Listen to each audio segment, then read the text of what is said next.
See, world, what we can do? We never stop learning. Welcome, everyone, to another show. It's Rita's World. And I want to open showing you today. Years ago, I was with the Horace Heidt Show as a dancer. And this is the program, and we traveled around the United States. We'll talk about that some other time more. But today I have a guest that I want to show you his picture when he was a little boy. I think he's 5 in this picture. Anyway, his name is Horace Heidt Jr. And this is my dear friend Horace. Horace, Rita, thank you. It's great to be on your show. Thank you, Horace, for coming. You're my 4th guest, and you're the first man. My birth came just about at the same time. Television came in, and my dad started on TV. And as you know, he had the original Youth Opportunity Program. Right. Which was the first traveling talent show in America. And he has a star on the Hollywood Walk of Fame for the first traveling televised talent show, which you were part of. I was lucky enough to be part of, yes. So, you know, I can't tell the whole story in one breath. No. But I can tell you his whole life was surrounded around the idea of helping talented people from all over. And most of the talent that he discovered was from the Midwest, like you. From Nebraska.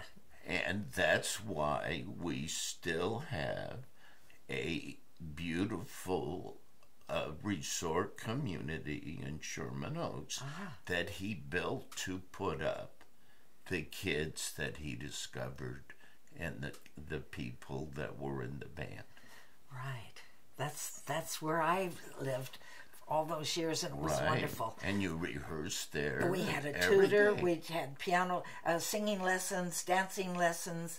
Oh my goodness. It was a wonderful beginning for me. And there was the mess hall. And the mess hall. Tell everyone. They rang the triangle. Oh, yes, they would ring the triangle. Breakfast is ready, lunch is ready, dinner's ready. Oh, and the food was wonderful. The cooks and everything. It was fun. And my sister got to join the show about 1.5 years later as Horace Heidt's secretary, because she could take shorthand, she could type, and she was with the show, and we went to Korea and everything. My sister got to go. Wow. So that was fun for her, too. That's great. Yes. The thing is that he entertained more bases. Oh, yes. We did all every base in America California. I've been to. Every base. That's right. Army and Navy and Marine base, every base. And he even picked talent. Yes. From each branch of the service to represent that branch, like Dick Kerr. Dick Kerr was Air Force. You were very involved. Well, I opened the show. I started 14 and a half. Then I became 15. That's when I met you. And I think when I was 16, I worked my way up to opening the show. I had all the energy. Horace liked my energy. And so, well, you certainly didn't hurt the camera. No, I was pretty cute at those days. Pretty cute. Like Marilyn Monroe, cute. Beautiful. Anyway, here's the song that Horace wrote. The American way is a wonderful way. The chances it can give. A chance to get what your fathers lacked. A chance for freedom, and that's the fact. For brand new talent to get into the show. Anyway, it's a wonderful way to live the American way. Beautiful. That was his dream. We had a lot of energy. Thank goodness I was young. I'm an Aries Sagittarius rising moon in Leo. So I have 3 fire signs that people say. They say, how do you have all this energy at 83 and a half? I said, I don't know. I just keep going. I think dancing I think dancers are so gifted to have danced all their lives. Because it builds strong bones. You got it. Strong bones. And stamina. Yeah, stamina. And energy. Yeah. I'm very jealous. I'm a trumpet player, and it just builds up. Yeah. Just there, the rest of my body's well, you go falling swimming apart. now. I hear do you swim every day. Yeah. You go to. That's the best. Isn't that great? Yeah. So you're in good shape, Horace. I'm trying to keep it together. We all are. Yeah, I mean, nobody does everything perfect, but anyway. When you were a little boy, and your mom and dad, Horace Heidt Sr. and his wife Adeline, would go out to dinner, and I lived at the Horace Heidt Ranch. We call it the Ranch. Double H Ranch. Right. On Magnolia Boulevard. And then it was called Van Nuys. Now it's Sherman Oaks. Exactly. So they would go out to dinner, and I got to babysit. Now, it was like the blind leading the blind, because I'm a kid myself. But we had a good time. And Horace, you'd like to play hide and seek. You're about 4 now at this age. And so I'd pretend, I can't find him. But I'd hear you giggle. Eventually I'd find you, and we had a good time. Then we'd play with trucks and cars. We'd get on the floor. So that's how I met Horace Heidt Jr. My mom did not want me to go on the road and skip school. Okay. So she insisted that I stay home, and I had to go to boarding schools, and there weren't that many boarding schools in Los Angeles at that time. What was it called? The one I went to was called Black Fox. And it's no longer there. But it was a wonderful school. They boarded some of the students, not all of them. And while you were on the road entertaining people, I was at the boarding school learning how to read and write. Right. So you're wondering about the uniform. Yeah. That's because back then they had military schools. And that's why he dressed me up. That is not my school uniform. He had a number that we all did. I think the little tin soldier, the parade of the tin soldiers, that's it, yes. And you all dressed. Yeah, we had the guns, and we did this whatever the gun thing. Yeah, it was like the Rockettes. Yeah, like the Rockettes. Yeah, exactly. Oh, Horace, that's interesting. It was fun. So, what's your favorite memory from being on the road with my dad, Horace Heidt? Well, one I remember the Maple Leaf Garden in Toronto, Canada. I never saw so many people. 30,000 people. That was the biggest crowd. That was a great memory. And then going to Korea. Oh, yes. With the Horace Heidt show. 8 girls dancers. Now, we had MPs guarding the MPs because those guys were so cute. But we'd take these little, they'd say, okay, take a shower. They don't have showers, so they have these boxes. Kind of a curtain? Well, no, it was a wooden thing. And the guy said, okay, tell us when you're ready. Okay, so they pour the water over, but it was fun. And then you soap down, and it's cold, and then you rinse off. But I remember those days, and the boys they put a stage, made a wooden stage, but then it was on a bowl. So all the boys, all over this big hill, that was something else. Right. There's You've got pictures of that in the museum. Yes. But his last show dream was a show called The American Way. Yes. And what he wanted to do was take you and all the fabulous young talent that he had found all around the country to Europe, to Korea, to Moscow. We never got there. He never got there. No, we never got there. But that was his dream. Another dream. And Korea was part of that. Yes. Because that was for the Department of Defense. Oh, yes. And we have a museum with your picture and chronicalizing all of the kids that came with Dad back to L.A. There really were quite a few people that got a helping hand. Exactly. From the talent show that you worked on. Yes, yes. Then how did you get involved with what you're doing now? I was the baby. I know. So Dad was still working, leaving only me at home. And all of a sudden my dad looked around and he said, who's going to carry this on? He had a 10-acre apartment resort community. Right now we have over 500 people.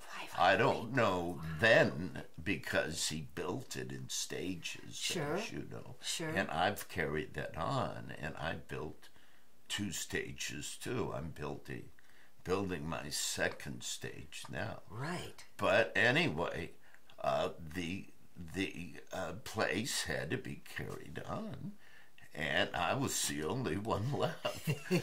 So it became my responsibility, and you know that Dad was quite a guy. Oh, definitely. And so to carry on after him really is impossible. So I had to have 2 careers. I had to be a businessman and carry on the band. And you also went to college. I mean, you took law school.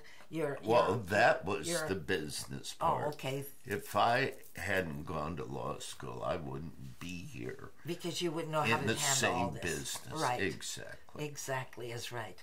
It's been wonderful. We've been able to keep that piece of property without subdividing it and breaking it up into little pieces. Yes. That's not easy in L.A. Not easy. Yeah. I know you have the Aloha Room, and the people who live at the ranch or the estate, they gather there for coffee. And whenever I go there, they are so happy. The people, there's a waiting list to get on to rent apartments or condos or whatever you call them. Apartments. Yeah. Waiting list. And the people they very, very grateful for the way you run the place and all the people who keep things up. And, it's my second home. But then you played in the band. Well, I did both careers until it just became too demanding, but the band was made up of the finest musicians in L.A. My claim to fame is I luckily got the job for the L.A. Raiders when they came to L.A. from Oakland, and SC wanted that job, the whole university, and I'm sure Al Davis recognized the name, and that's why he gave me a heads up. And it was a great time of my life, and it gave the band a steady gig. Right. Hollywood is short on remembering certain things. They remember what they want to remember and emphasize, but they're not real great on honoring people 20 years later. They do have the Walk of Fame. Thank goodness. And I know I'm very proud that my dad had 2 stars. This is a huge country. Huge country. There are many ways that make this country great. Yes. And we have to get along. Oh, that's what I want to talk about. There's no one way in you. This country. And anyone that thinks there is, I think, is pretty naive. Oh, very. So, that last show, thank you for singing this song, was his last dream. That and was his way was showing the youth of the country with their energy and love of life. What I want to do I want to inspire people worldwide. Number one, believe in yourself. Believe in Almighty God. Be grateful that God put you in this world. And your gift back to God is what you make of yourself. So you've got a chance to make something out of yourself. First, you got to believe in yourself. So if you love yourself, you're comfortable, then you can see the good in everybody else. And that's what I find I've gotten. I love people. They call it maybe an affliction, but I see the good in everybody. Everybody, there's nobody, even the bad people. I said, there's something good in them. We can bring the best out of everybody. You know, I know that's a little bit Well, iffy. you can. You're a blessing, Rita. God bless you. Thank you, You're Horace. amazing. Well, I love life, and I have energy, and I want people to go forward and get along. Oh, the neighbors, we all help each other here. Everybody helps each other.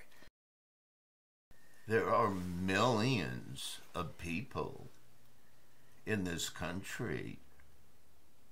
Some of them are juniors that carry on what their forefathers did. Yes. We want to carry on the American dream. Yes. All of us Absolutely. want a part of the American experience. And yet we never credit those that are carrying it on. Oh. And, we don't want to lose our freedoms. No way. We don't want to lose what it is that makes us the greatest country in the world. Exactly. So someone has to carry on what's going on. But I just think we're not good at remembering more that we choose. I can give an example. In Dad's day, during the 40s, 30s, and 40s, he was the top thing in this country. He was, wasn't he? But he wasn't a jazz musician. He did dance music, and he discovered talent. So today, he's totally forgotten.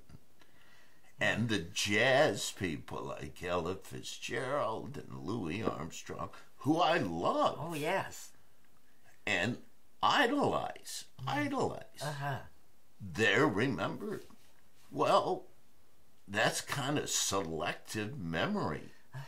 I think we can be a little smarter than that and remember a little bit more, but we don't. There are expressions in America about the silent majority, the forgotten majority. We have to do a much better job of realizing all the different people and all the different contributions that are being made to keep this country great and moving on. Great. So it's just not a certain group. No. I personally believe that every issue ever brought up is important. Good. Every issue. Great. I don't care Let's if have my toenails are ingrown. Okay. I feel it's important. Okay. The problem is you only can handle so many at a time. Okay. So you have to be able to prioritize. So I'll ask you a question. Okay. How important is stopping the fires we're having in this state on the Scale of continuum Yes. of the lowest priority to the highest? The highest. Where is it in there? Right up here. It's pretty high up Very there, high. don't you think? And So you sometimes have to choose yes. what's going to be the most important thing to help people, to make them feel safe, Right. to make them stay alive. So I don't think we do necessarily a great job of I that. know, We I need to know. do a lot We better. need to. But we can't get mad at people No. for picking their issue. Their issue is important no matter what it is. Good point. Good point. So I would like to see people getting along more. Communicating and talking. Communicating and really caring about each other. Exactly. Than saying, I'm the only one that knows. Oh. Only my ideas are the ones that are going to work. Yeah, right. And on that thought, I want to say goodbye and thank you for tuning in to Rita's World. Bye. You give me goosebumps what you said, because that's how I feel about everybody. We've got to communicate. We've got to see the good in each other, and there's many, many, many ways to solve problems. And if we don't think we're the only person, and my way is the only way, it doesn't work, kids. We got to get along, see the good in each other, and trust that if we work together, we'll save all. Humanity will work together. I want the whole world to get together myself. See, world, what we can do? We never stop learning.